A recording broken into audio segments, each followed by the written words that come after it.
여러분 안녕하십니까? 말씀으로 하루를 여는 천수답의 새벽 묵상. 오늘은 역대상 10장을 묵상합니다. 위대한 사람의 가장 비참한 죽음. 열왕기상은 다윗의 말년부터 시작하지만 역대상은 사울의 죽음과 다윗의 집권으로 시작됩니다. 1장에서 9장까지 족보를 써내려가다가 10장에 와서 사울의 죽음이 담긴 길보아산의 전투에 대하여 기록하게 되지요. 이스라엘의 초대왕 기스의 아들 사울은 당대의 가장 위대한 인물이었습니다. 하지만 사울의 죽음은 그 어떤 촌부의 죽음보다 더 허망하고 비참한 죽음이었죠. 그의 온 가족이 그 전투에서 죽었습니다. 하나님의 종으로 택함을 입어 이스라엘 왕정의 첫 번째 사람으로 부름을 받았던 사울이 그렇게 죽었습니다. 역대상 10장 3절 4절 5절은 이렇게 기록합니다. 사울을 맹렬히 치며 활 쏘는 자가 사울에게 따라 미치매 사울이 그 쏘는 자를 인하여 심히 군급하여 자기의 병기 가진 자에게 이르되 너는 칼을 빼어 나를 찌르라. 저 할례 없는 자가 와서 나를 욕되게 할까 두려워하노라. 그러나 그 병기 가진 자가 심히 두려워하여 절개 행치 아니하며 사울이 자기 칼을 취하고 그 위에 엎드려지니 병기 가진 자가 사울의 죽음을 보고 자기도 칼에 엎드려져 죽으니라. 사울이 전쟁에서 패하고 죽임을 당한 그 원인은 역대기의 기자는 매우 간단하게 정리합니다. 그것은 역대상 10장 13절에 사울의 죽은 것은 여호와께 범죄하였음이라. 저가 여호와의 말씀을 지키지 아니하고 또 신접한 자에게 가르치기를 청하고 여호와께 묻지 아니하였으므로 여호와께서 저를 죽이시고 그 나라를 이새의 아들 다윗에게 돌리셨더라. 그가 여호와께 범죄하였는데 그 죄는 첫째 여호와의 말씀을 지키지 아니한 것이고 둘째는 신접한 자에게 물은 까닭이고 셋째는 여호와께 묻지 않은 이유였습니다. 사울은 언제부턴가 자신의 판단을 신뢰하기 시작했습니다. 하나님의 명령도 자신이 판단해서 해석하고 필요할 경우에 어느 정도 수정하였지요. 이유만 있고 변명거리만 있으면 하나님의 말씀도 어느 정도 자기 마음대로 할 수 있다는 교만한 마음이 들었습니다.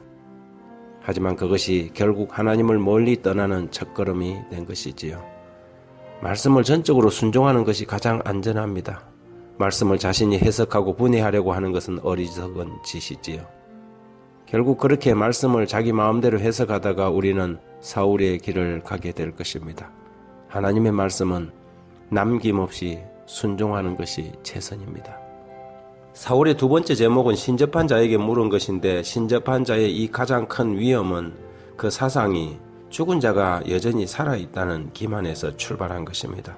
우리 그리스도인들은 죽은 자의 영혼은 없고 결국 그 영매를 지배하는 것이 사단과 그의 사자들이라는 것을 우리는 압니다.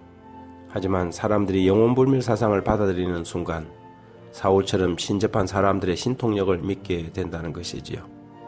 신접한 사람들이 가져다 쓰는 온갖 이름들 관우장군의 영이니 이순신 장군의 영이니 하지만 하나같이 다 마귀들의 장난일 뿐입니다. 사람은 죽어도 그 사람의 영혼은 결코 죽지 않는다는 사상이 이 마지막 시대에 세상을 가장 위협적으로 미혹하는 교리가 될 것입니다.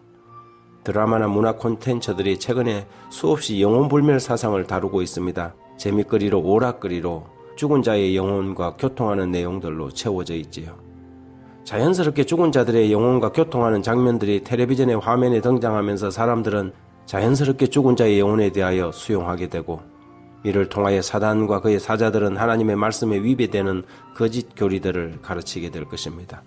사람들은 성경 말씀보다는 신통한 영매들을 더 신뢰할 것이며 세상은 하나님을 버린 이스라엘처럼 불신앙에 젖어들게 되겠지요.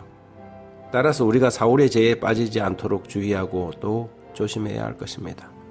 사울은 여호와께 묻지 않았습니다. 누군가에게 묻는다는 것은 그분을 의지한다는 뜻인데 신앙은 의존입니다. 우리는 하나님께 의존된 사람들이지요. 하나님을 신뢰하면 우리는 하나님께 물을 수밖에 없습니다. 자식이 아버지에게 묻듯 여호와를 신뢰하면 그분께 물어야 합니다. 자신의 삶을 하나님께 묻지 않고 결정하는 것만큼 어리석은 사람들이 없습니다. 하나님을 믿는다고 하지만 실상은 그분을 전혀 신뢰하지 않는 사람들이지요. 사울이 그랬습니다. 모든 것을 자기 마음대로 처리해 놓고 문제가 생기면 하나님을 찾습니다. 그것은 신뢰관계가 아닙니다. 그러다 결국 하나님이 응답하지 않자 신접한 여인까지 찾아가게 되었지요. 날마다 아침마다 하나님께 기도로 묻는 것이 우리의 특권입니다. 내가 무엇을 어떻게 하는 것이 좋을지 그분께 묻고 말씀 속에서 답을 얻는 사람은 행복한 그리스도인이죠. 신약의 사울은 주여 니시오니까 주여 내가 어떻게 하기를 원하시나이까 라고 물었습니다. 묻는 사람이 사명자가 되고 묻는 사람이 능력의 일꾼이 될 수 있습니다. 그래서 오늘 우리도 그분께 묻고 하루를 시작해야 하겠습니다. 하나님 아버지, 최선의 순종을, 최고의 신뢰를, 그리고 최상의 기도를 드리는 하루가 되게 해 주십시오. 오늘도 주님과 교통하는 기쁨을 누리며 말씀을 순종하는 은혜를 누리고 기쁨으로 주님을 찬양하는 그런 삶 되게 해 주십시오. 예수님 이름으로 기도합니다.